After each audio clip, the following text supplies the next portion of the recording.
Third hand smoke, അങ്ങനത്തെ ഒരു വാക്കിപ്പോൾ വളരെ അധികം കേട്ടുകൊണ്ടിരിക്കുന്നുണ്ട്. അപ്പോൾ ഈ second hand smoke, third hand smoke, അതിൽ നിന്ന് തന്നെ തുടങ്ങാം. സെക്കൻഡ് ഹാൻഡ് സ്മോക്ക് എന്ന് വെച്ച് കഴിഞ്ഞാൽ എന്താ?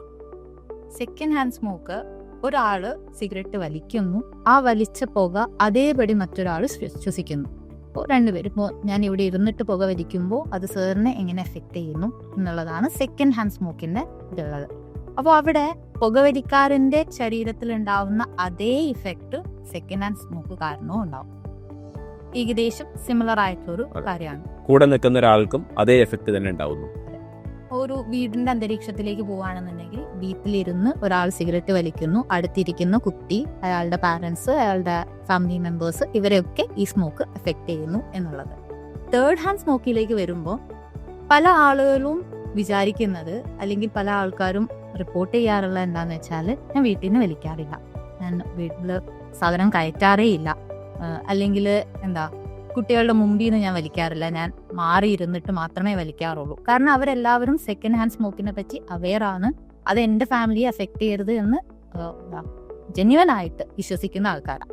പക്ഷേ തേർഡ് ഹാൻഡ് സ്മോക്കിന്റെ എഫക്റ്റിനെ പറ്റി പലരും അവെയർ അല്ല. തേർഡ് ഹാൻഡ് സ്മോക്ക് എന്ന് പറഞ്ഞാൽ, നിങ്ങൾ ഒരു റൂമിനകത്തിരുന്ന് പുക വലിച്ചു കഴിഞ്ഞ് പുകയെല്ലാം മാറിക്കഴിഞ്ഞ് നിങ്ങൾ അതിന് പുറത്തേക്ക് ഇറങ്ങിക്കഴിഞ്ഞാലും നിക്കോട്ടീനും മറ്റ് കെമിക്കൽസിന്റെയും കണ്ടന്റ്, അതിന്റെ റെസിഡ്യൂ എന്ന് പറയുന്ന സാധനം അവിടെ ഉണ്ടാവും. അവിടുത്തെ ചെയറിൽ, അവിടെയുള്ള മറ്റ് ഫർണിച്ചേഴ്സിൽ, അതിന്റെ വാൾസിലൊക്കെ തങ്ങി നിൽക്കുന്നുണ്ടാവും.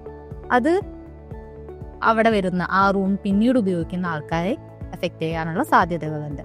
അതേപോലെ ഒരു സ്മോക്കറിന്റെ ശരീരത്തിലും ഈ പറയുന്ന കാര്യങ്ങൾ അടങ്ങിയിട്ടുണ്ടാവും. നമ്മൾ സിഗരറ്റ് വലിച്ചു, സിഗരറ്റ് ആ കുറ്റി കളഞ്ഞു, കൈ കഴുകി എന്ന് തന്നെ വിചാരിക്കുക. പക്ഷെ നിങ്ങളുടെ വിരലുകളിൽ, നിങ്ങളുടെ ചുണ്ടില്, നിങ്ങളുടെ ഷർട്ടില് അവിടെയൊക്കെ ഈ സ്മോക്കിന്റെ എന്താ നിക്കോട്ടിനും മറ്റ് കെമിക്കൽസ് അവിടെയുണ്ടാവും. അപ്പോൾ അതിനുശേഷം ഈ വളരെ ജെന്യുവൻ ആയിട്ട് എൻ്റെ മകന് ഇതിന്റെ കണ്ടന്റ് വരരുത്, അല്ലെങ്കിൽ എൻ്റെ മകന്റെ അടുത്തേക്ക് ഇത് പോകരുത് എന്ന് ആഗ്രഹിക്കുന്ന ഒരു അച്ഛൻ സിഗരറ്റ് സ്മോക്കിംഗ് കഴിഞ്ഞാൽ കുട്ടിയെ വന്നൊന്ന് കെട്ടിപ്പിടിച്ചാൽ പോലും അതിന്റെ ഇഫക്റ്റ് ആ കുട്ടിയിലേക്ക് മാറുന്നുണ്ട്. അപ്പൊ അതും വളരെ സിവിയർ ആയിട്ടുള്ള, വളരെ ബുദ്ധിമുട്ടുണ്ടാക്കുന്ന തരത്തിലുള്ള ഹെൽത്ത് ഇഷ്യൂസ് ആൾക്കാരിൽ ഉണ്ടാക്കുമെന്ന് ഇപ്പോഴത്തെ റിസർച്ച് കണ്ടുപിടിക്കുന്നുണ്ട്. അതാണ് സെക്കൻഡ് ഹാൻഡ് സ്മോക്കും തേർഡ് ഹാൻഡ് സ്മോക്കും.